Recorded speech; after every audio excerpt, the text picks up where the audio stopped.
Bom, a gente falava agora há pouco sobre a semana enforcada no Congresso Nacional. É bom lembrar que com as mudanças no texto feitas pelo Senado, a reforma tributária retornou para análise da Câmara dos Deputados. Confira de Brasília com Janaína Camelo.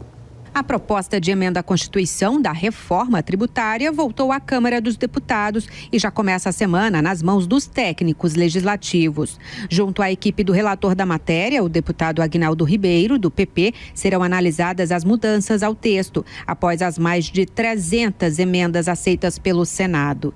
Diante do curto prazo para aprovar a proposta até o fim do ano, como quer o governo, será avaliada também a possibilidade de fatiamento da reforma, diz o relator. Nós vamos aguardar que esse texto chegue à Câmara para que a Câmara possa fazer essa avaliação do que foi aprovado no Senado e que a partir daí nós possamos, sob a presidência do nosso presidente deputado Arthur Lira, em acordo com as lideranças partidárias na Câmara, nós possamos estabelecer um calendário para que tenhamos ainda este ano a aprovação da emenda constitucional na Câmara e, por conseguinte, a sua promulgação ainda em 2023. O fatiamento acontece quando há divergências entre Câmara e Senado ao texto de uma PEC. Nesse caso, é promulgado apenas o trecho que há consenso entre as duas casas e o restante continua tramitando como uma PEC independente.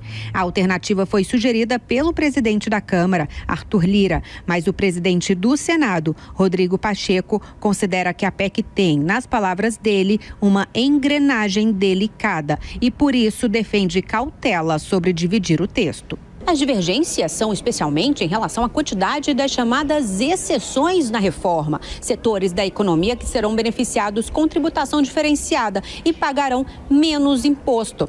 Essa lista de beneficiados será revista a cada 5 anos, mas ela ficou maior no Senado, o que acabou elevando a previsão da alíquota do chamado IVA, o imposto único a ser criado com a reforma.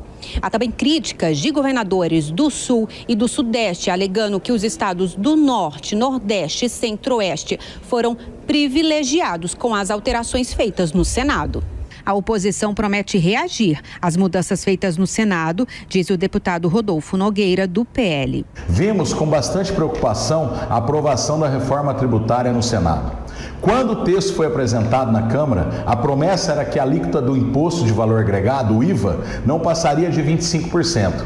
Agora, pelos cálculos do governo, a alíquota deve passar os 27,5%, ou seja, o maior IVA do mundo. Já a base governista argumenta que a reforma propõe um sistema melhor que o atual. O deputado Reginaldo Lopes, do PT, diz que a estratégia para aprovar a PEC esse ano pode ser remover trechos específicos do texto. Eu acredito que não há necessidade de fazer ping-pong e até mesmo fatiar.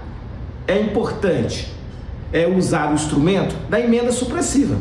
Aquilo que não tiver força e consenso na Câmara dos Deputados será retirada do texto. A reforma tributária reúne em 2 novos impostos, o CBS e o IBS, que formarão o IVA, os atuais 5 tributos sobre o consumo, IPI, PIS e COFINS, o ICMS e o ISS. Estabelece ainda uma trava para impedir o aumento de imposto, que não poderá ser maior que a média da receita entre 2012 e 2021. O advogado Eduardo Natal, conselheiro da Associação Brasileira da Advocacia Tributária, diz que a simplificação será efetiva para diminuir a complexidade da incidência tributária e facilitar os controles fiscais. Ele também defende a diferença de alíquotas para setores como de bens e serviços, mas alerta sobre a distinção tributária entre regiões do país. Acredito que a reforma poderia ter avaliado as vocações regionais para que se pudesse dar conceder eventuais diferenças de alíquotas ou menor tributação, né? O Brasil é muito grande e existem vocações regionais a serem desenvolvidas, até para que isso possa ser objeto de